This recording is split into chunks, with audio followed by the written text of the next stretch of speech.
Bom dia aos amigos da TV 247. Estou aqui novamente, acabei de sair do Bom Dia 247 e entrando aqui na análise política semanal com Breno Altman. Bom dia, Breno, tudo bem? Amigos da TV 247, Peraí, Breno, estou aqui novamente, acabei de sair do Bom Dia 247. Desculpa, vamos lá. Bom dia, Breno, como é que estão as coisas? Tudo em paz? Bom dia, Léo, bom dia aos nossos espectadores da manhã dessa terça-feira, 7 de maio. Excepcionalmente terça-feira, né? O Breno está aqui sempre às segundas, mas ontem teve um compromisso e a gente tem muitos temas aí para comentar, Breno. Crise militar no governo, né? Essa questão aí do Vilas Boas com Olavo de Carvalho, Santos Cruz, toda essa baixaria que a gente está assistindo publicamente, né? A gente tem um artigo que você publicou hoje na Folha de São Paulo sobre o risco de fujimorização do Bolsonaro, eleições na América Latina, né? Panamá, movimentos aí na Argentina acontecendo também. Vamos começar pela questão internacional, enquanto o pessoal vai chegando. Por que você considera essa eleição no Panamá importante, Breno? Olha, há sinais na América Latina de que as forças progressistas possam vir a organizar uma contraofensiva. Recordemos que após 2008, o bloco conservador na América Latina, intimamente aliado aos Estados Unidos, conseguiu, aos poucos, ir encurralando a esquerda do continente. Primeiro em países pequenos, onde golpes de Estado derrubaram presidentes democraticamente eleitos, como foi o caso do Paraguai e de Honduras. Em seguida, esse avanço da direita se fez notar em países relevantes, na Argentina, com a vitória do Macri, depois com o golpe que derrubou a presidenta Dilma Rousseff, seguida pela eleição de Bolsonaro. Mas não foi só isso. No Peru, a direita reconquistou o comando do Estado. No Equador, um presidente eleito com apoio da esquerda se bandeou pelo lado conservador. Eu aqui estou me referindo ao Lenin Moreno. E, portanto, havia no continente vários indícios que apontavam e seguem apontando para uma ofensiva conservadora. No entanto, começa aqui a colar a haver alguns sinais de reação a essa ofensiva conservadora. O primeiro desses sinais veio da eleição mexicana, com a vitória de López Obrador, candidato das forças progressistas daquele país. E agora, com a vitória de Cortiço, por uma pequena margem de votos, sobre o candidato da direita. O Panamá, embora seja um país pequeno, ele tem uma relevância geopolítica por conta do Canal do Panamá. É uma vitória que tem sua expressão. Se nós somarmos esses dois eventos eleitorais com a resiliência da Revolução Bolivariana na Venezuela, com a recuperação do peronismo e as possibilidades de vitória da Cristina Kirchner na eleição argentina, se somarmos a esses fatores políticos também os fatores sociais, resistência popular às medidas do Macri na Argentina, com primeiros passos aqui no Brasil de resistência ao bolsonarismo, e assim por diante, nós começamos a ver sinais de que a esquerda latino-americana, acuada durante vários anos, ela pode começar a sair desse acantonamento e recuperar, ainda que não seja a curto prazo, a iniciativa política. Breno, desculpa, eu estava aqui com o áudio desligado. Então, você acha que pode ser um primeiro sinal de mudança, né? Eu queria que você emendasse com a Argentina, onde a situação da Cristina Kirchner é muito favorável, e tem notícias aí de que o Maurício Macri pretende estabelecer um diálogo com a Cristina. Que diálogo é esse? É uma armadilha? O que está acontecendo na Argentina, na sua opinião? Antes de você responder, deixa eu só agradecer aqui, Breno, ao Thiago De Barço, que acaba de se tornar membro do canal também. Perfeito. Olha, o que acontece na Argentina? Um desgaste acelerado do governo Macri, a política econômica ultraliberal aplicada por ele levou o país mais uma vez a um beco sem saída. provocou um enfraquecimento extraordinário do mercado interno. Com o enfraquecimento do mercado interno, você teve uma redução da atividade industrial e uma redução da receita do governo. O governo, com a sua receita reduzida, corta gastos e investimentos públicos, com isso contribuindo para o aumento do desemprego, para o aumento da pobreza, para o aumento da miséria, numa política, essa política de características ultraliberais na Argentina, que por retirar os subsídios das taxas básicas da economia, gás, água, luz, também ajudou a promover uma alta inflacionária relevante, especialmente para os mais pobres. Os argentinos foram à luta contra as medidas econômicas, foram à luta contra a reforma da aposentadoria. Na Argentina, a reforma da aposentadoria não teve a ver com idade mínima, teve a ver com mudança na fórmula de cálculo do reajuste das pensões. É muito mais grave, embora seja menos estrutural.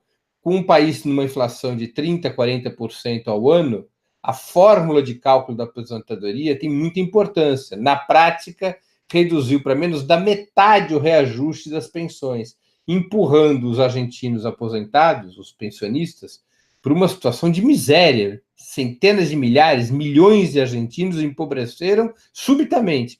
E a classe trabalhadora argentina, o povo argentino, foi à luta. E o governo Macri começou a se desgastar fortemente na opinião pública. Como uma gangorra, quem começou a subir foi a Cristina. Nas últimas pesquisas, a Cristina tem uma dianteira de 8, 9 pontos no primeiro turno, mantendo essa dianteira no segundo turno. Vamos lembrar que o sistema eleitoral argentino é diferente do brasileiro. E aí nós vamos entender a mudança de tática do Macri. Como é que funciona o sistema eleitoral argentino? Se algum dos candidatos no primeiro turno chegar a 40% dos votos e tiver mais de 10% de dianteira em relação ao segundo candidato, não há segundo turno. Resolve essa parada no primeiro turno. O Macri se deu conta de que o crescimento eleitoral da Cristina, embora ela tenha sido submetida nos últimos anos a um ataque furioso dos meios de comunicação e do próprio governo, o crescimento da Cristina era exponencial. No que passou a investir Macri? Em tentar dividir o peronismo. Estabelecer um diálogo falso com a Cristina, cujo único objetivo é construir pontes com os setores mais moderados do peronismo. Para que ele quer pontes com esses setores? Por dois motivos. Primeiro, para ver se consegue arrastar alguns senadores peronistas a aprovar a licença para que a Cristina seja julgada. O Senado argentino tem que votar uma licença para o julgamento da Cristina. Na Argentina, sem essa licença do Senado, um integrante da Câmara Alta não pode ser julgado pelas cortes argentinas, e a Cristina sofreu no Brasil, lá no seu país, o mesmo tipo de perseguição, de operação com base no lawfare que sofreu Lula. Vários processos contra crimes inventados, sempre no tema da corrupção e assim por diante. A Cristina, além dos temas da corrupção, tem também o caso iraniano, né? Ou seja, o caso da explosão da sinagoga em Buenos Aires, que ocorreu há mais de 20 anos atrás, e que os setores conservadores fabricaram uma acusação contra ela, acusando-a de encobrir o Irã nesse processo de investigação. Então, o Macri deseja esse diálogo com os setores peronistas para tentar ver se consegue a licença para o processamento, para o julgamento da Cristina. E também aposta em que esses setores moderados do peronismo venham a lançar um candidato próprio.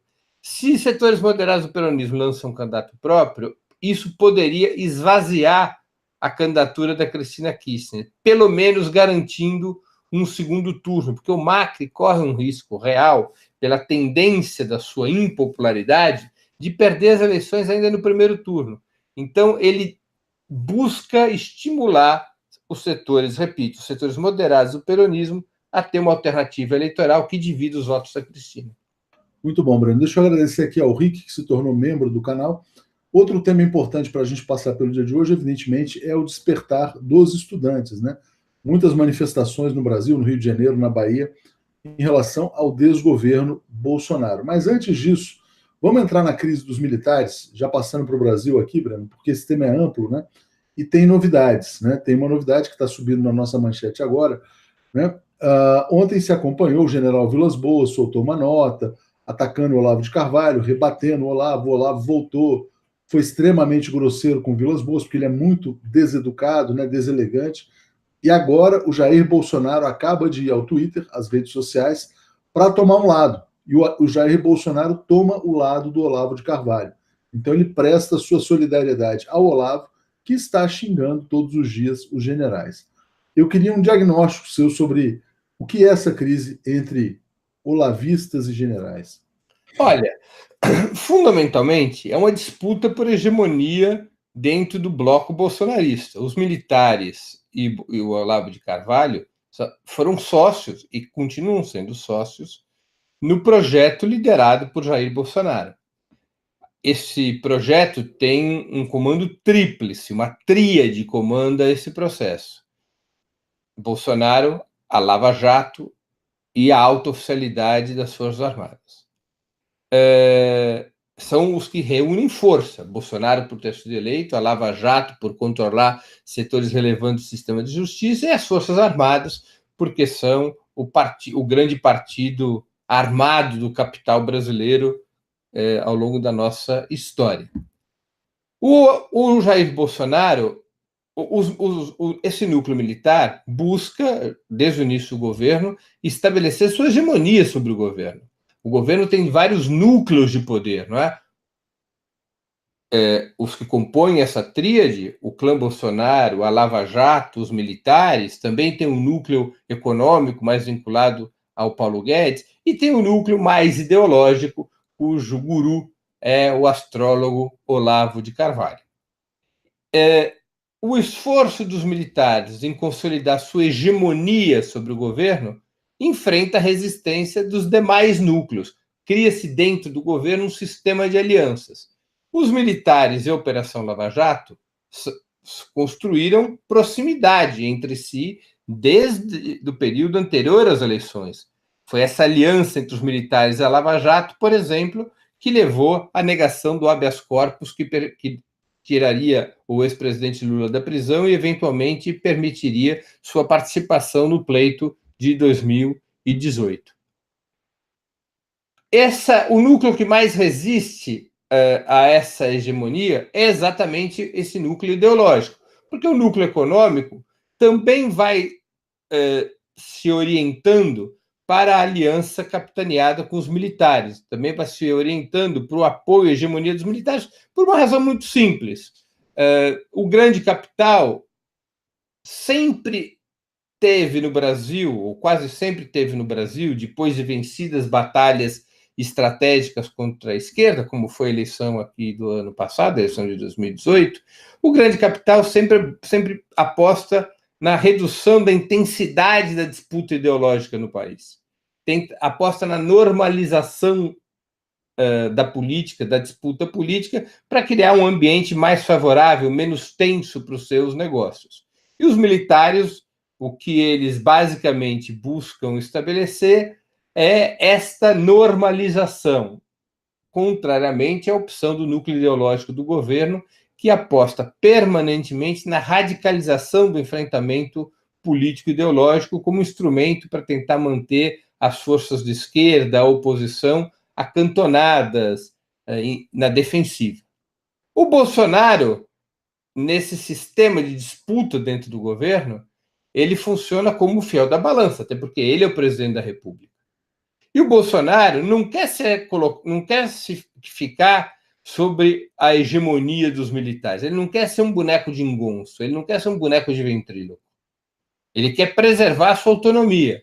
Portanto, ele oscila nesse confronto, e dessa vez oscilou a favor do Olavo de Carvalho, dentro de um cálculo feito da maneira que ele é própria.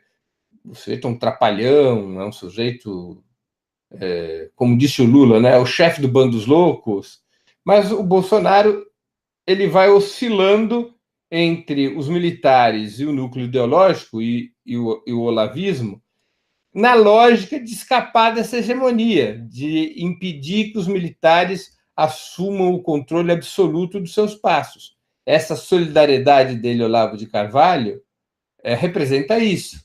Ou seja, impedir que os militares sejam capazes de ter o dictat sobre o seu governo, impedir que os militares mandem no seu governo.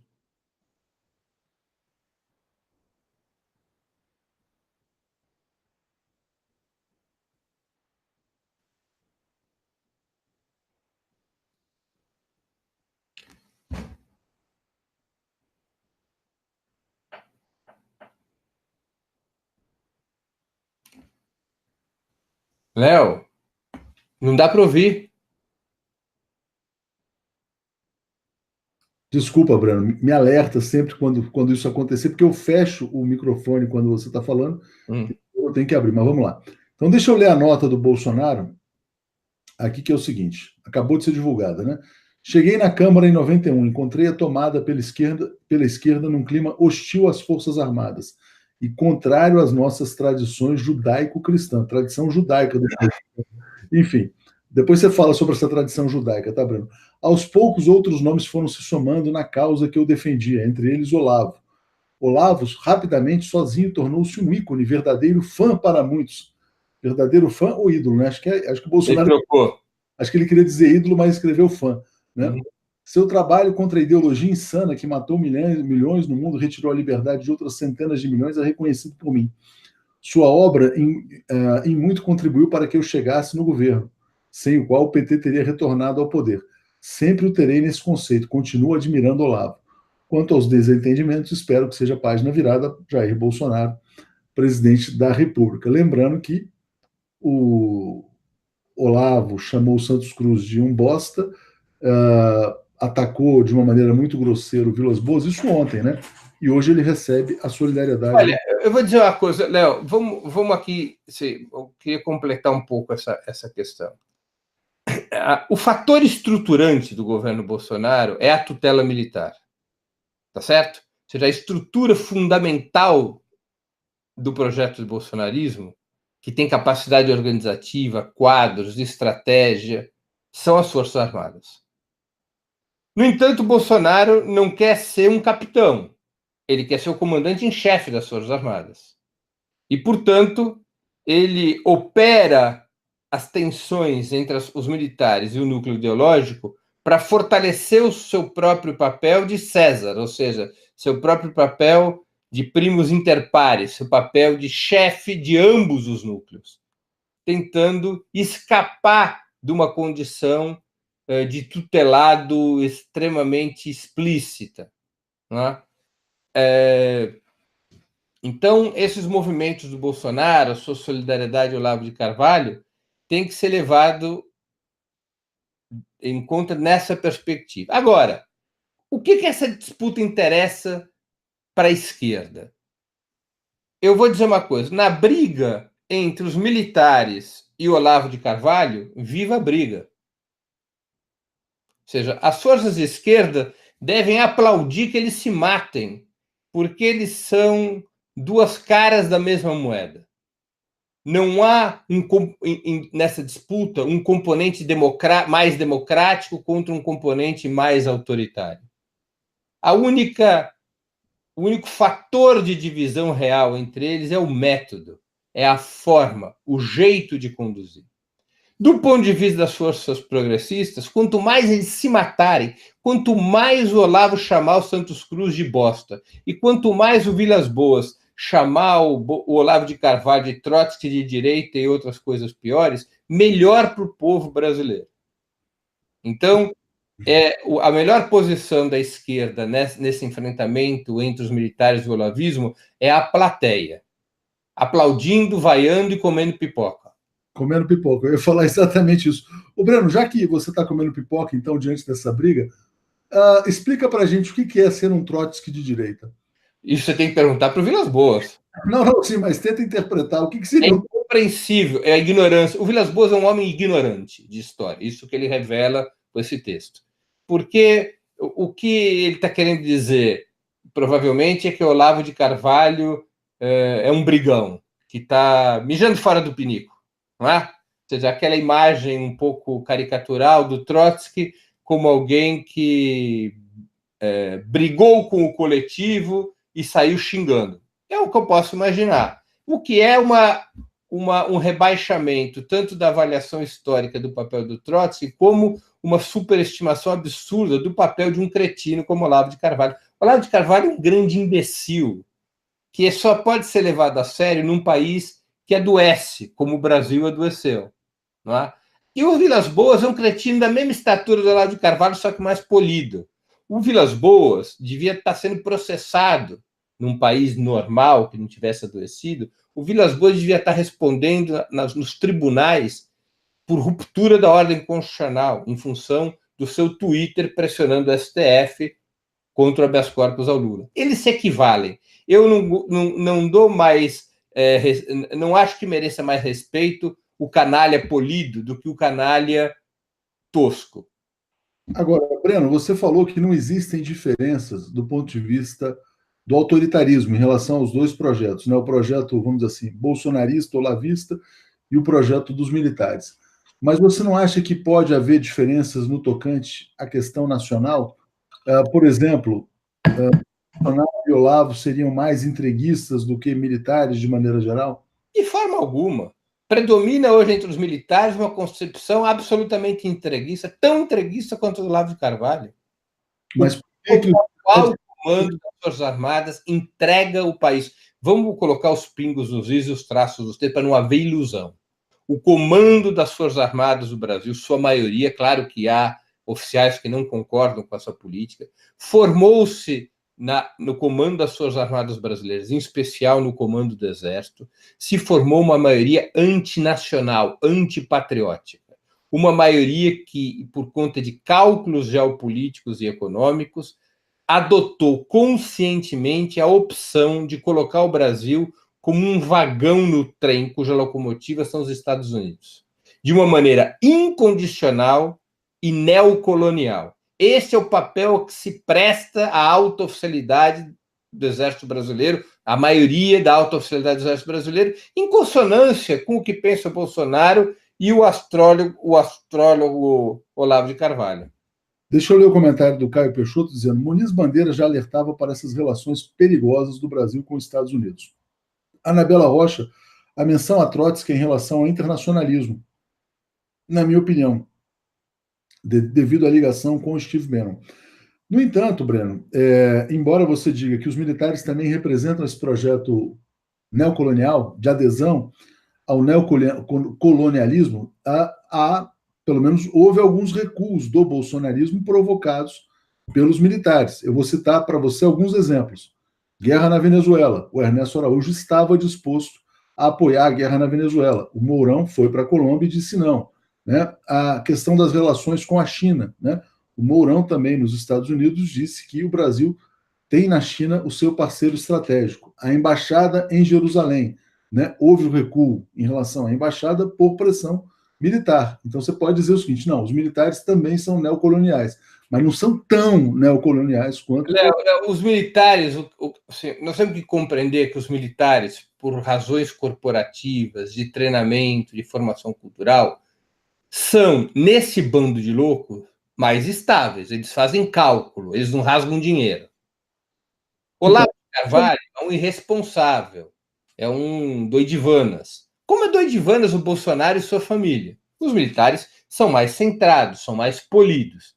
Agora, dessa característica dos militares, chegar à conclusão de que eles seriam mais nacionalistas do que os entreguistas do núcleo ideológico e do clã Bolsonaro, vai uma enorme distância. O que eles fazem é cálculos periféricos. Qual o cálculo periférico? O grande motivo pelo qual o Mourão, os grandes motivos pelos quais o Mourão e outros generais foram contrários, ou ainda são contrários, a uma estratégia de agressão militar contra a Venezuela, é porque eles sabem que o exército brasileiro tomaria um couro. Eles são realistas. O exército brasileiro não dura 3 dias diante do exército venezuelano. Além de que... Mas são fatos concretos. Houve um recuo na Venezuela. Não são relevantes, são cálculos periféricos. Como a mesma história em relação à embaixada, a troca da embaixada de Tel Aviv para Jerusalém. Uma pressão grande dos países árabes, riscos para a economia brasileira, ameaça de boicote a determinadas exportações brasileiras, especialmente do frango, pressão dos ruralistas, os militares chegaram no Bolsonaro e falou: meu filho, vamos dar uma maneirada nisso aqui, porque isso aqui cria problema.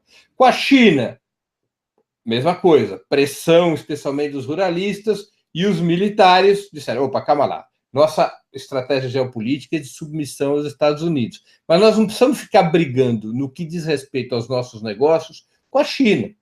Uma coisa, outra coisa, outra coisa. Tem dinâmicas diferentes. A construção estratégica da submissão aos Estados Unidos não significa automaticamente, mesmo em um entreguista de bom senso, como são os militares, eles têm bom senso, mas são entreguistas.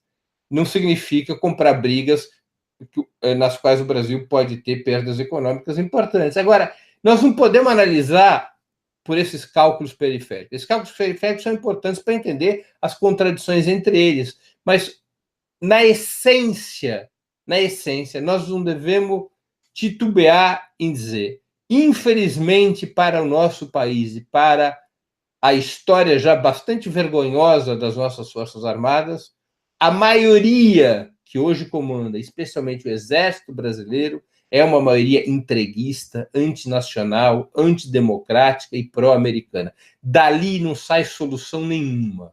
Dali não sai avanço nenhum. Dali não pode haver geração nenhuma de esperança.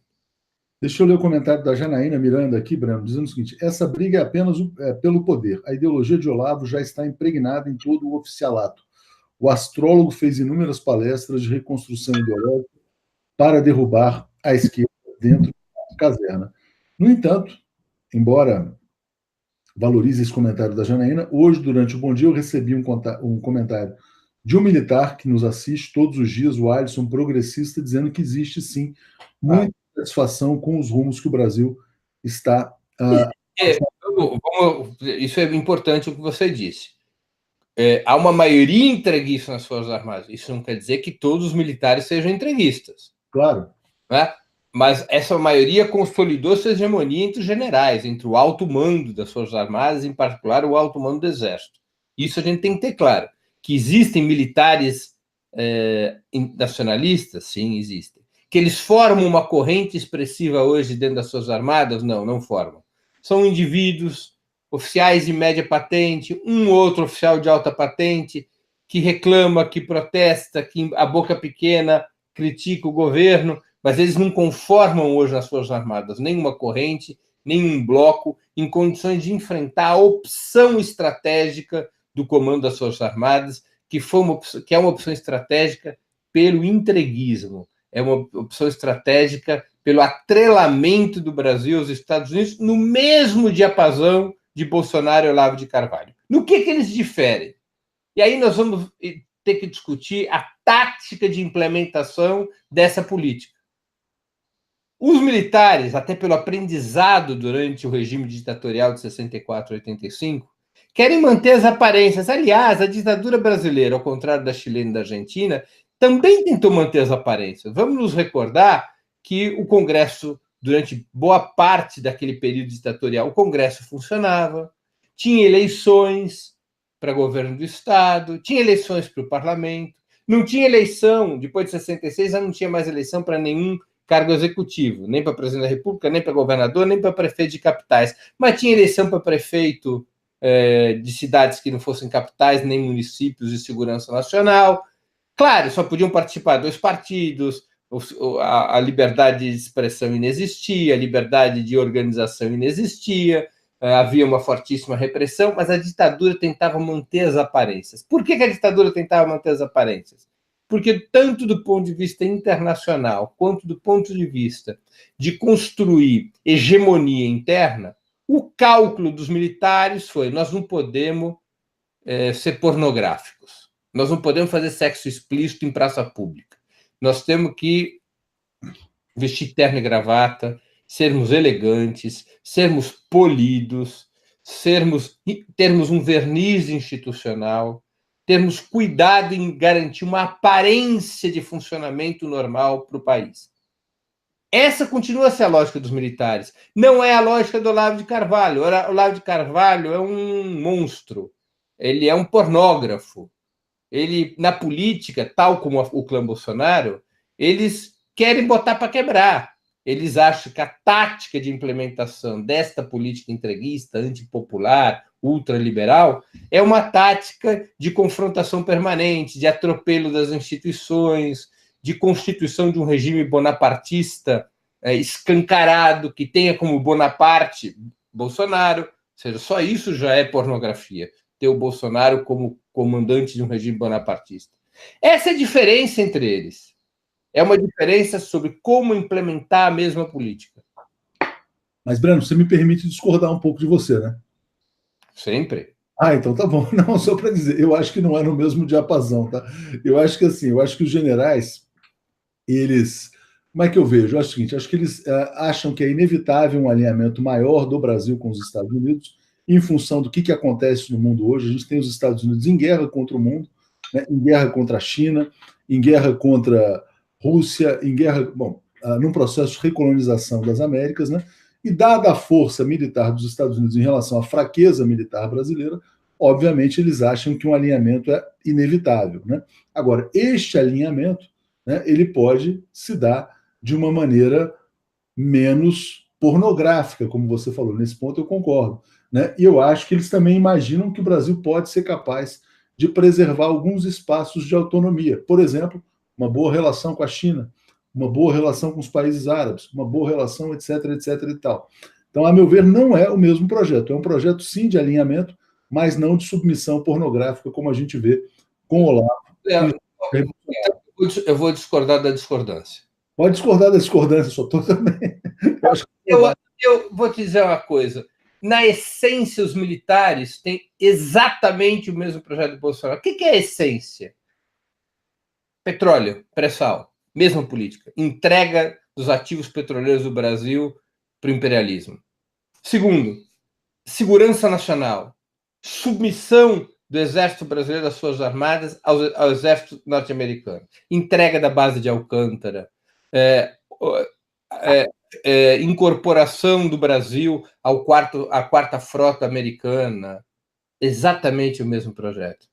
Terceiro, aliança com a Operação Lava Jato, dos militares com a Operação Lava Jato, representa o alinhamento com a destruição dos setores econômicos brasileiros que ocupavam espaços no exterior desejados pelas grandes corporações norte-americanas. O Exército Brasileiro tem clara noção dos efeitos econômicos da Operação Lava Jato e a apoia. Naquilo, portanto, que é essencial, podia dar vários outros exemplos, o Exército está, a maioria da oficialidade, a maioria do comando do Exército Brasileiro, tem um mesmíssimo projeto entreguista. Eles são mais sensatos, eles são mais cuidadosos com determinados aspectos que brucutus como Olavo de Carvalho e Bolsonaro não têm cuidado, ou possuem uma outra estratégia, uma outra tática de aplicação dessa mesma política. Por exemplo, por que precisa abrir frente de guerra com todo mundo ao mesmo tempo? Os militares sabem que isso não se faz uma guerra. Então, eles vão buscar fechar frentes que não são imediatas. A frente chinesa não é imediata para os interesses do Estado brasileiro. A maneira de conduzir isso do olavismo e do próprio Bolsonaro é outra. Agora, não muda a essência dessa política. E política a gente tem que sempre analisar pela essência e não pelo cálculo periférico. Mas eu acho que se fosse uma questão tão somente tática, né, a gente não teria essa divergência pública agora tão explícita, né? Eu queria lembrar aqui o comentário do Sérgio Bernardo. Direta e explícita, além de modos. Qual é a diferença de questão? Qual é a questão que os militares disseram? Concordamos. Deixa eu trazer os comentários, senão a gente não consegue aqui valorizar o público também. Por exemplo, o Sérgio Bernardo dizendo: nem no governo militar havia unidade. O Geisel foi por um caminho nacionalista que não era o caminho desejado pelos golpistas de 64. Vou ler o comentário também do Ricardo, dizendo o seguinte, Ricardo Galvão. Vivemos tempos estranhos, ter que analisar a racha de astrólogo com general ridículo no governo ridículo que os colocou em evidência. Carlos Alberto Lima, bom dia. Comparar Vilas Boas com Olavo é sacanagem. Breno é excelente, mas carregou na mão. Então, tem comentários desse tipo. Eu acho, Breno, que dos dois lados, né, nos dois lados, existe efetivamente, né, um projeto de alinhamento com os Estados Unidos. Mas um é um alinhamento pornográfico de 4, né, e o outro é um alinhamento que preserva as aparências, de fato. Mas não só preserva as aparências, mas também preserva algum espaço maior de autonomia para o país. Esse é o ponto. E daí? Minha pergunta. É diferente, porque se não preservasse, se fosse pornográfico, o Brasil estaria em guerra contra a Venezuela. Não é isso que eu estou perguntando, eu me fiz entender mal. Qual a conclusão que se deve tirar disso, do ponto de vista, por exemplo, das forças progressistas? Não, a conclusão, uma das conclusões é que os generais representam um mal menor do que o Olavo de Carvalho e o Bolsonaro. Quer dizer que as forças de esquerda deveriam apoiar os generais contra o Olavo? Não, eu estou dizendo que isso é uma conclusão, é um mal menor. Né? Então, as forças progressistas deveriam apoiar um mal menor contra um mal maior? Aí é uma outra questão, aí é muito mais ampla, aí você tem que parar. Eu acho que essa é a questão fundamental. Ou seja, nessa disputa entre os dois núcleos do governo Bolsonaro, que viva a briga, que eles se matem. Tudo bem, então vamos voltar. Vamos pensar na Alemanha nazista. Se as forças progressistas cometerem o gravíssimo erro, que não tendem a cometer, não há sinais disso, salvo em grupos muito minoritários do campo progressista, cometerem o gravíssimo erro de considerar a alternativa do mal menor, compreendendo os militares de terno e gravata, uma solução melhor do que o olavismo pornográfico, a esquerda brasileira estaria renunciando a qualquer papel relevante no atual ciclo histórico. Ela se transformaria em quinta roda do carro. Está bem colocado o seu argumento. Vou ler aqui um comentário que, inclusive, reforça o que você está dizendo, que é do Roberto Andrade. A avaliação do Altman é exata. E digo mais, caindo o Bozo, as políticas agressivas neoliberais seriam muito mais efetivas. Léo, você é muito legal, mas vive no país de Alice. Valeu, Roberto. Mas eu queria só continuar com esse ponto do mal maior e do mal menor, né, para a gente fazer uma reflexão aqui. Né? Evidente que não está colocado que, tipo, não, porra, já que os militares representam um mal menor do que o Bolsonaro e o Olavo, vamos trocar agora pelos militares e seremos felizes para frente. É um outro problema a ser enfrentado. A história não termina nesse momento. E aí eu quero te trazer um paralelo histórico, que é o seguinte: a Alemanha nazista, né? Os militares tentaram um golpe contra o Hitler, tentaram derrubar e perderam. Os militares que queriam derrubar o Hitler queriam frear também a loucura da guerra, né?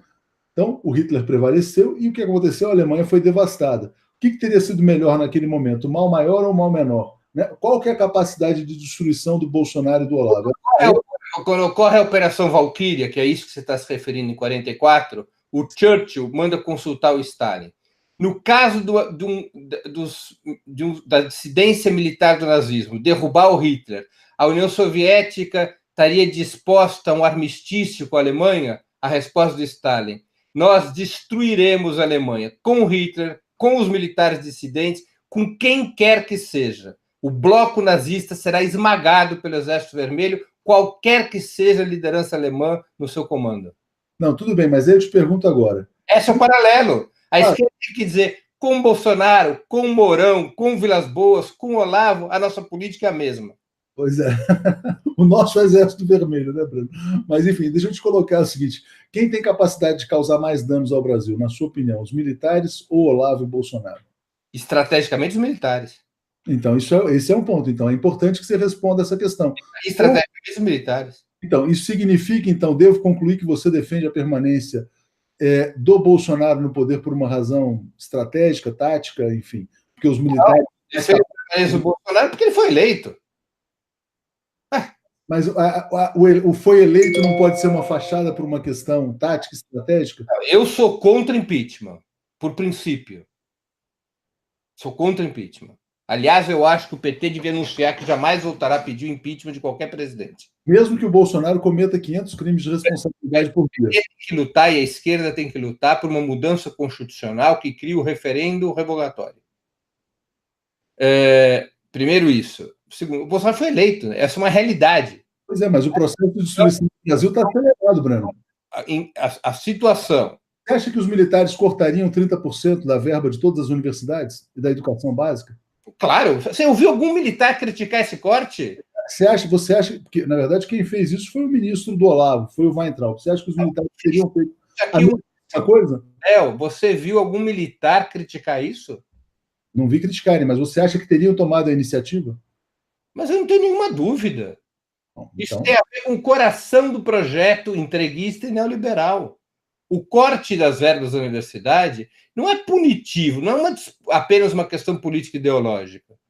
Tem a ver com o projeto de país. Os militares apoiam a ideia de que se expandiu direitos demais, que a universidade cresceu muito, que os governos petistas ofereceram um direito à classe trabalhadora que o país não tem como custear e que não tem funcionalidade econômica, que se criou uma quantidade tamanha, uma quantidade de homens e mulheres formados na universidade que a economia brasileira não tem como absorver. Eles são favoráveis à redução da universidade pública, são favoráveis a que as universidades públicas sejam pagas. Eles são favoráveis à reelitização da universidade pública. Isso faz parte do projeto neoliberal que tem a cumplicidade ativa das Forças Armadas. Você já viu os militares assumindo essa posição publicamente? Nunca vi eles criticarem, eles defendem isso dentro do programa do governo Bolsonaro, isso é a essência do programa do governo Bolsonaro, Léo. Eles se manifestaram dessa forma, apoiando concretamente o programa neoliberal que está vigindo no país desde o golpe de 2016. Muitas inquietações aqui no público, eu vou trazer vários comentários que são muito importantes. A Cláudia Barrella, será que se os militares não fossem tão entreguistas, eles estariam pressionando o governo, assim como pressionam o STF? Boa questão que está colocada aqui. Deixa eu trazer aqui mais comentários. Anne Walsh, sem militares no poder, por favor, nunca mais. Eles já estão no poder, né? Eles já estão no poder, mas estão compartilhando, né, com esse maluco chamado Olavo de Carvalho. Zenaide Ramos, Breno tem razão. Só estão discutindo a maneira de entregar o Brasil. Não faz diferença se vão entregar numa sacola de plástico ou numa bandeja de prata. Bom argumento também, alinhado com o que você está colocando, né?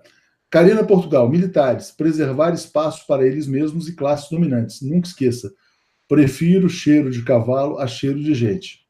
Fazendo uma menção aqui ao João Batista Figueiredo. José Apolinário de Miranda. Léo Altman, o Bozo já assumiu a desconstrução dos últimos 15 anos. No setor de segurança não vai funcionar, pois o governo de esquerda foi o que mais investiu em tecnologia para as forças de segurança. Sandro Oliveira, desculpa, não precisa pedir desculpa, tá, para discordar. Desculpa, Léo, mas concordo com o Breno. A essência dos militares do bolsonarismo é a mesma. Destruir o Brasil e entregar tudo ao Império Americano. Né? Será que é a mesma? Eu tenho minhas dúvidas, mas tudo bem. Vamos lá. Ione, Léo, você é a Poliana dos 247, e principalmente quando eu estou debatendo com o Breno, tentando ver o lado positivo. Não existe. Não estou falando em lado positivo, tá? Só para dizer aqui, ó. Só para dizer aqui para Ione, que é o seguinte: o lado negativo do Bolsonaro é por deveras evidente, é muito explícito, é muito escancarado, né? É uma destruição assumida do Brasil. O Bolsonaro está sendo alvo aí de protestos de 11 mil intelectuais das maiores universidades do mundo. Bolsonaro é um cara que destrói publicamente a educação, ele não queima livro, ele queima as universidades por inteiro, né? Então realmente é uma situação devastadora, né? Será que os militares não manteriam um pouquinho mais as aparências, né?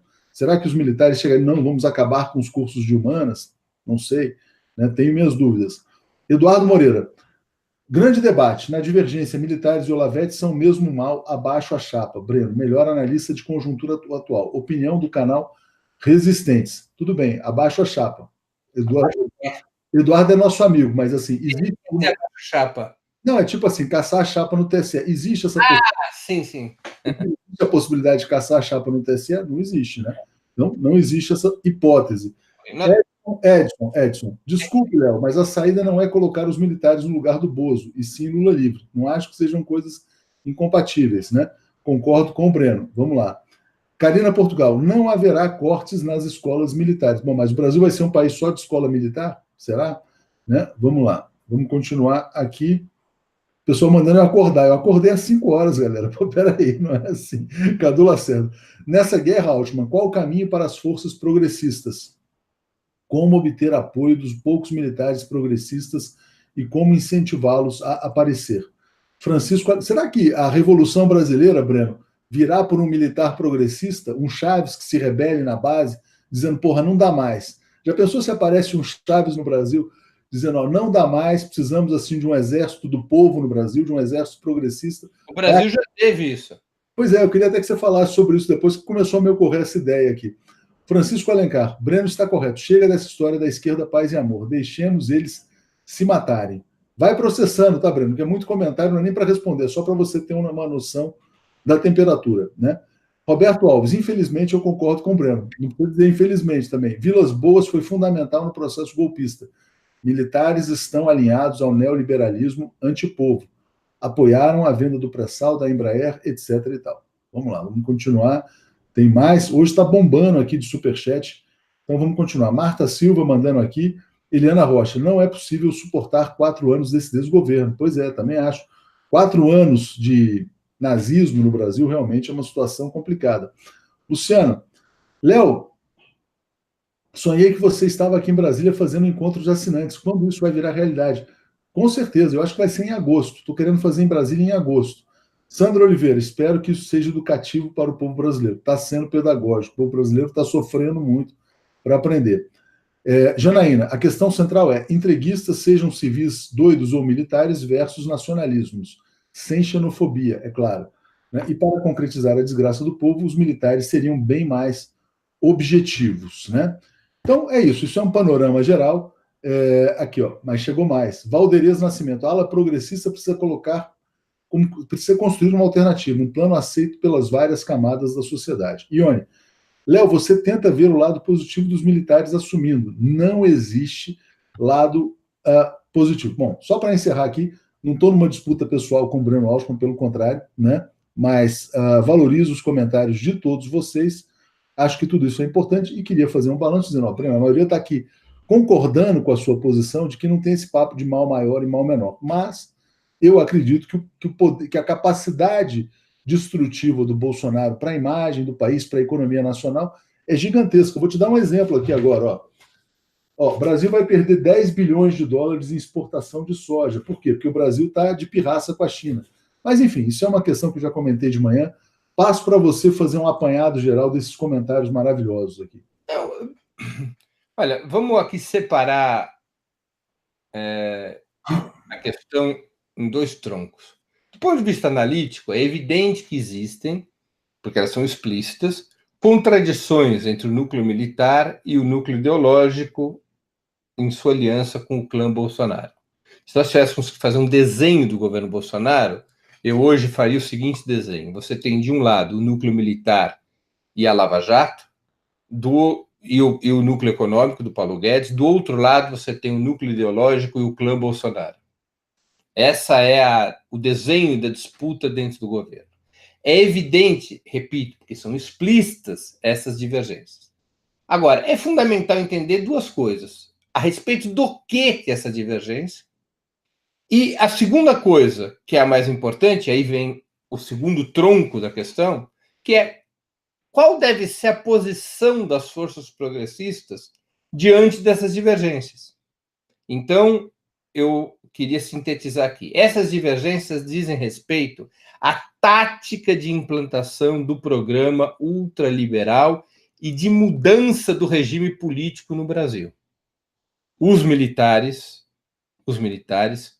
buscam reduzir a intensidade da disputa político-ideológica, tentando capturar as instituições do Estado brasileiro, consolidar a captura das instituições do Estado brasileiro por uma tutela plena das Forças Armadas sobre o conjunto do Estado, para que essa política ultraliberal possa ser executada. Essa é a política da maioria da alta oficialidade das Forças Armadas. Capturar o conjunto das instituições e pô-la sob a hegemonia da tutela, pô-la sob a tutela militar. O bolsonarismo, o núcleo ideológico do bolsonarismo, liderado por esse astrólogo fajuto, tem uma outra concepção quanto à tática para implementar esse programa. Eles apostam numa política de alta intensidade no enfrentamento político ideológico, porque o seu objetivo é destruir as instituições para depois colocá-las sob sua tutela, e não absorver as instituições sem essa tarefa destrutiva ser realizada antes. Por isso que eu hoje escrevi um artigo sobre a hipótese fujimorista do Bolsonaro. Falaremos sobre a hipótese fujimorista agora, mas antes eu queria... Só para concluir aqui. Então, essa é a divergência. Não é uma divergência quanto à essência do programa, mas sobre a forma de implementar. E aí vamos para o segundo tronco. E a esquerda com isso? Aquela pergunta que eu te fiz. E daí? Chegarei... A esquerda pode ter duas maneiras de lidar com essas divergências. Não, e a gente vai chegar lá, porque a saída é o povo na rua, eu acho que a gente vai falar... concluir, Léo. Então, tem duas maneiras de lidar com essa divergência. Uma maneira que é interpretá-la, analisá-la e torcer para que eles se matem, para que eles se comam uns aos outros, construindo uma alternativa independente das forças de esquerda ao que representa o bolsonarismo e seu programa neoliberal. A outra maneira é operar na lógica do mal menor, ou seja, é operar na lógica de apoiar um setor do bolsonarismo contra outro, imaginando que esse seja o caminho para derrotar essa funesta experiência pela qual atravessa o país. Eu sou contrário a essa segunda opção. Essa segunda opção levaria à destruição das forças progressistas, levaria à sua anulação, à sua desmoralização, e não alteraria nada na essência do programa representado pelo bolsonarismo. Legal. O Milão está dizendo assim, ó, Léo, perdeu o Playboy. A Dalvanice Duni dizendo, rindo muito. Mariângela Ozzi concorda com o que você acaba de falar. Quanto mais escancarado, melhor para abrir os olhos. Então, é exatamente o que você mencionou, que é torcer pela briga, né? Vamos aqui, vamos pegar aqui também, ó. Eduardo Moreira. Léo, sei que não dá para caçar a chapa. Não podemos esquecer o período 64-85. Militares têm o poder de endurecer e passar reformas antipovo com mais facilidade. Loucuras Bozo fortalecem a esquerda. Também tem um aspecto tático, estratégico. O Bolsonaro desmoraliza o Exército. Hoje o Vilas Boas diz isso, né? O que está dizendo o Vilas Boas? Que se o governo Bolsonaro der errado, a conta vai para as Forças Armadas. Ou seja, os militares podem ter embarcado na maior roubada da vida deles ao apoiarem o governo Bolsonaro, que é uma vergonha mundial, né? Uma vergonha internacional. O cara que não consegue ir para Nova York tem que ir para o Texas. Enfim, pode ser, então, que o vexame do Bolsonaro seja também a desmoralização dos militares, o que aí reforça o argumento pela continuidade do Bolsonaro. Quanto mais Bolsonaro, melhor nesse aspecto, né? Vamos lá. Já li o comentário do Eduardo, mas antes da gente falar do caminho da esquerda, Breno, que a gente tem tempo aqui, eu queria que você falasse o seguinte. Você falou, não, já houve no Brasil essa coisa de um Chaves brasileiro, né? Uma revolta popular no Exército. Eu queria que você citasse os exemplos. O Chaves brasileiro foi Luiz Carlos Prestes, o chefe da esquerda tenentista dos anos 20. Mas de origem tão popular quanto o Chaves? Claro, mesma história. Mesma história. Aliás, o Chaves se encantava com a história do Prestes. Eu levei uma vez de presente ao Chaves, numa entrevista que tive a oportunidade de fazer com ele, o livro que o Domingos Meirelles escreveu sobre a Revolução de 30, e levei também o Cavaleiro da Esperança do Jorge Amado. O livro do Domingos Meirelles chamava Fogueira... Como chama? Esqueci o nome do livro. Daqui a pouco alguém menciona aqui que essa história pode... O Cavaleiro da Esperança, a biografia romanceada que o Jorge Amado fez sobre o Prestes. Havia uma simetria, uma semelhança muito forte entre o que era o Chaves e o que era o Prestes, em épocas diferentes, em condições distintas e com resultados diferentes. O Prestes não chegou ao comando do Estado, o Chaves sim. Noite das Grandes Fogueiras, diz aqui o Ricardo. Noite das Grandes Fogueiras. Grande livro do Domingos Meirelles, que é sobre a Revolução de 30, mas ao fazer a história da Revolução de 30, reconstrói a história do tenentismo, em particular a história da coluna Prestes. O outro livro, repito, que eu dei de presente ao comandante Chaves, foi o Cavaleiro da Esperança do Jorge Amado. O Ricardo está tirando um sarro aqui do Bolsonaro. Tinha um sonho ir para Nova York. Breno, Então, qual que é o caminho da esquerda diante dessa guerra total entre olavetes, bolsonaristas, militares, etc. e tal? Resistir ao que representa o bolsonarismo, construir sua própria alternativa para o país, apresentar um programa alternativo e estratégico que atinja as colunas mestras do rentismo e do entreguismo, construir uma aliança das forças populares, ir para o povo, reorganizar os sindicatos, as entidades, as associações, apostar numa estratégia de mobilização popular, apostar o centro da sua política na reconstrução do povo como protagonista da vida política do país. Como os estudantes deram exemplo ontem. Exatamente nesse ponto que a gente vai entrar, não só queria agradecer antes aqui ao Ronaldo pelo superchat. Como é que você vê essa resistência que nasce agora a partir dos estudantes no Rio de Janeiro, na Bahia e em outros estados? Faz jus à nossa história. Ao longo da história brasileira, as grandes rebeliões, as grandes lutas populares foram precedidas, tiveram como destacamento de vanguarda os estudantes. A classe trabalhadora, que evidentemente é quem tem a maior condição de intervir e decidir os rumos do país, ela, do ponto de vista cronológico, entra em cena normalmente depois dos estudantes. Os estudantes entram em cena, enfrentam o autoritarismo, enfrentam ditaduras, enfrentam a oligarquia e dão um exemplo para a nação de que as oligarquias, os autoritários, os ditadores podem ser enfrentados. E esse exemplo se dissemina. E quando esse exemplo se dissemina, o conjunto do povo ganha confiança. E começa, então, a classe trabalhadora a se mexer. É claro, a classe trabalhadora tem mais a perder do que os estudantes. Portanto, ela é mais cautelosa sobre a hora de entrar em cena. Os estudantes, na nossa história, são destacamento de vanguarda contra o autoritarismo, são destacamento de vanguarda da resistência. E, mais uma vez, nós estamos assistindo isso. A mobilização dos estudantes ontem na Federal da Bahia e no Rio de Janeiro representam a possibilidade dos estudantes voltarem a ter um papel fundamental na vida do país, repito, como destacamento de vanguarda, como o primeiro destacamento a se mover com força de massa contra o bolsonarismo. Muito bem colocado, Breno. A Marta Silva está dizendo, há militares progressistas e acho que eles precisam ser valorizados. Valeu, Marta, concordo com você. Um comentário sobre isso. É evidente que há militares progressistas. Nunca disse o contrário. O problema é outro. Há uma clara maioria entreguista e esses militares progressistas não constituem uma corrente dentro das Forças Armadas.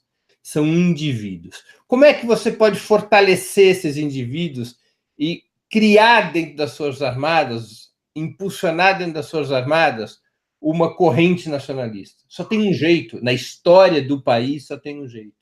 Que é quando o povo se coloca em movimento contra o entreguismo, quando o povo desmascara e denuncia governos militares entreguistas, porque esse governo Bolsonaro é um governo militar entreguista, e isso vai criando uma pressão sobre as Forças Armadas, vai desgastando e acuando a maioria entreguista, e vai criando condições para aqueles militares dissidentes se sentirem à vontade para contestar seus superiores, para organizar uma corrente nacionalista, para organizar sua oposição ao comando das Forças Armadas. É o povo, a mobilização popular contra o que representa um governo desse tipo, que cria as condições para estimular uma onda nacionalista e democrática nas Forças Armadas. Não é se atrelando aos generais contra Olavo de Carvalho que isso vai acontecer. Carlos Alberto Lima dizendo, Breno, somos milhares de reservistas, milhares de Luiz Carlos Prestes. Já que você falou que os estudantes são a vanguarda na luta contra o autoritarismo, eu vou te repassar um pedido aqui da Marta Werneck. Peça para o Breno falar sobre o papel dos estudantes em 2013. Como é que você avaliou a atuação dos estudantes nas tais jornadas de junho? Deixa eu só fazer uma retificação. Eu não disse que os estudantes, que não é a mesma coisa, eu quero me expressar melhor. Os estudantes não são a vanguarda na luta contra o bolsonarismo. Eles são o destacamento de vanguarda. É uma expressão militar a qual eu me apoiei para dizer é que é o destacamento que vai na frente, não é o destacamento que dirige o conjunto dos destacamentos. Ele é o primeiro setor a se mexer. A vanguarda de qualquer processo social, em qualquer país, quando nós estamos falando de resistência popular, a vanguarda é sempre das classes trabalhadoras, não é dos estudantes, é sempre daqueles setores sociais sobre os quais repousa a produção nacional. São esses os setores que têm condições de ser vanguarda. Eu me referia a destacamento de vanguarda, porque os estudantes são o primeiro destacamento que vai ao combate. É o destacamento que toma a dianteira, não que vá ser a vanguarda do povo brasileiro. Não há como sê-lo, né? Porque, evidentemente, os estudantes não detêm os lugares centrais da sociedade brasileira, que são os lugares de produção. Agora, Breno, antes de você falar de 2013, então, só para a gente não perder aqui, a Anabela dizendo, Altman tem razão, não há mal menor. O Mourão já disse que o salário mínimo protegido é um problema para a economia. E o Moisés dizendo, Breno super lúcido, que análise. Breno, vamos lá. E o papel dos estudantes em junho? Como é que você viu o que aconteceu naquele momento? Rapidamente, né? Evidentemente que seria ter é uma outra situação, um outro processo. Em 2013, os estudantes assumiram, em 2013 nós temos que compreender como um processo de duas etapas diferentes. Há uma primeira etapa, no qual a mobilização tinha como alvo a melhoria e o barateamento de serviços públicos, em particular da tarifa de transporte, o que mobilizou fortemente os estudantes, até porque a tarifa do transporte público afeta diretamente a vida estudantil, o tempo do ônibus, o preço que se paga pelo ônibus, apesar do passe estudantil, afeta a vida dos estudantes. Tem um segundo momento, 2013, que é quando as forças de direita operam para conquistar a hegemonia daquele movimento e manipular aquele movimento para que se transformasse numa força contra o governo do Partido dos Trabalhadores. Nesse segundo momento, nós vimos que os estudantes, que continuavam a ser o grupo social majoritário naqueles protestos, sem ter um rumo claro, sem ter uma direção, sem os partidos de esquerda conseguirem dialogar com os estudantes, numa situação de revolta em grande medida espontânea, foram presas fáceis para a narrativa da direita e para a operação da direita na lógica de colocar aos estudantes e ao conjunto dos manifestantes de 2013 como uma força antipetista. Muito bom, Breno. Antes da gente encerrar, eu queria só te pedir para comentar aqui rapidamente. Estou tentando achar a notícia aqui. Sim. Porque gerou uma certa. Antes eu vou agradecer aqui ao Robson. Eu não sei se você já acompanhou a atuação, Breno, da deputada Tabata Amaral, né, que é o PT e tal. Porque, enfim, polêmica pequena, mas eu queria ouvir uma opinião sua a respeito, porque o cafezinho do Miguel do Rosário está dizendo que o 247 fez um jogo abaixo da cintura com a Tabata, porque publicou um vídeo em que ela apontava o Guaidó como presidente legítimo da Venezuela. Diz que o Guaidó é o presidente. Aliás, a gente também não falou do reconhecimento pelo Guaidó de que a Operação Liberdade foi um retumbante fracasso, né? E a Tabata hoje também está nas páginas do Estado de São Paulo, Jornal Estado de São Paulo, contrariando a decisão partidária do PDT e defendendo a reforma da Previdência. O que é a Tabata, na sua opinião, Breno? Uma menina muito jovem, cuja formação política eu não conheço os detalhes, aparentemente com uma influência muito forte do pensamento liberal. Segundo estou informado, ela foi uma das beneficiárias desses programas de incentivo a novos políticos financiados pelo Luciano Huck.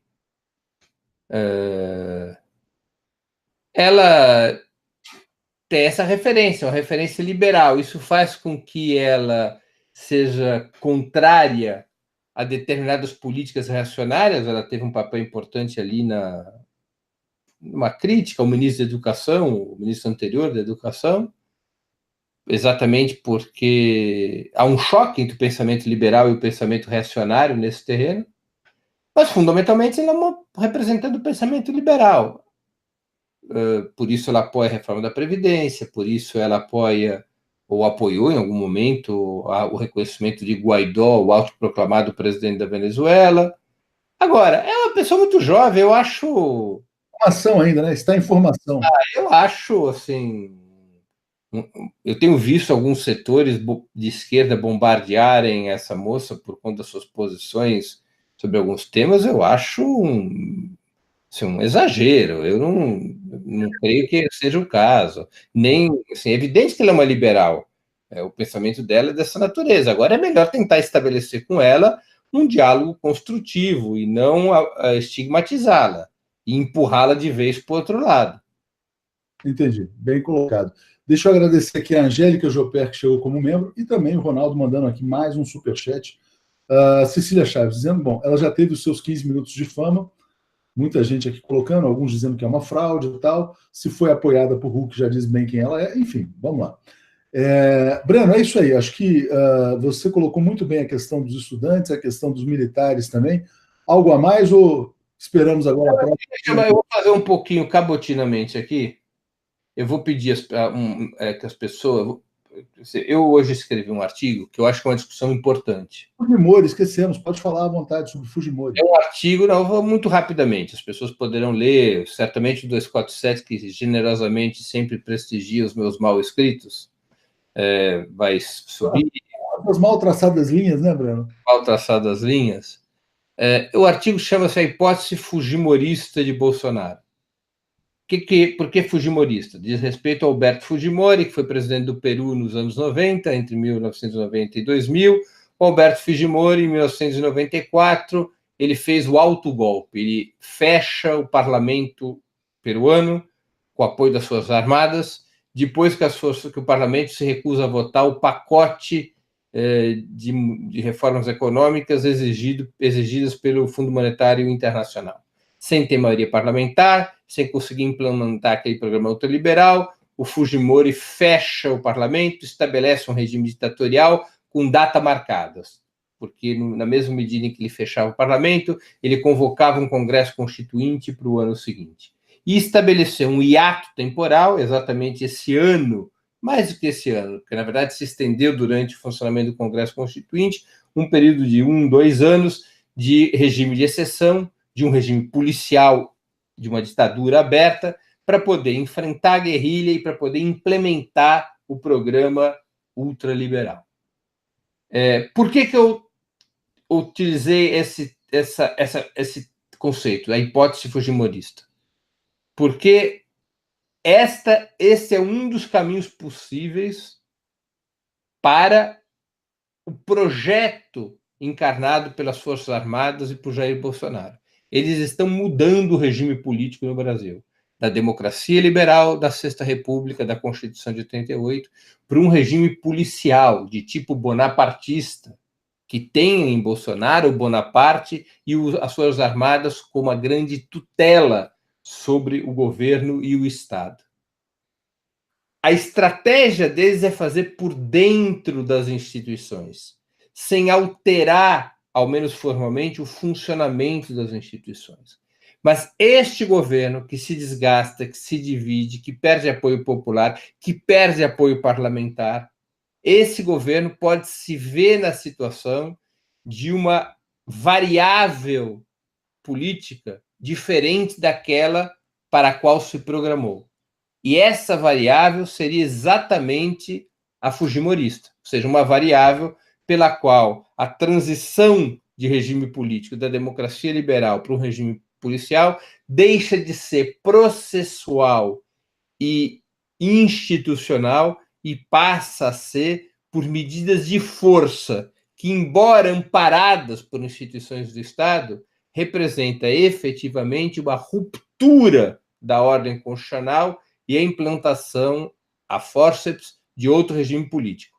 Essa variável ela está latente no bolsonarismo. Ela não é uma variável que está sobre a mesa, mas ela está latente no bolsonarismo. E nós temos que compreender tanto esse risco, quanto entender que somente é possível deter essa transição da democracia liberal para um regime policial a partir de posições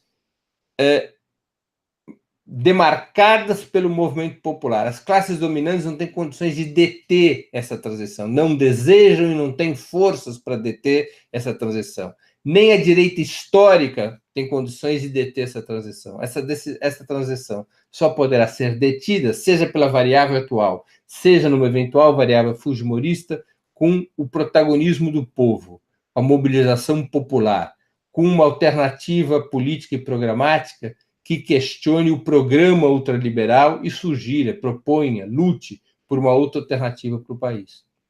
Legal, Breno. Deixa eu ler o comentário aqui da Viviane, dizendo: libertem o Brasil da ignorância. Robson mandou um superchat aqui. Rodrigo Dias dizendo: Breno sempre lúcido, sem ilusão, parabéns, continue assim nessa guerra. Né? Muitos comentários chegando aqui, deixa eu ver só a Cecília dizendo: Tabata teve seus 15 minutos de fama, a gente já tinha lido. Carlos Alberto: Breno é o nosso general Engels. Você é o nosso general Engels, Breno. Paulo Nunes dizendo: o Bozo e seu clã são um grupo de ignorantes e por incompetência e inveja em guerra contra a inteligência e o saber. E aí fechamos com esse comentário. Agradeço a você.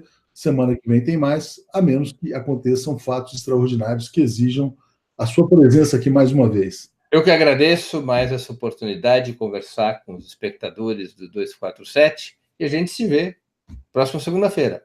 Valeu, General Engels. Grande abraço. Valeu.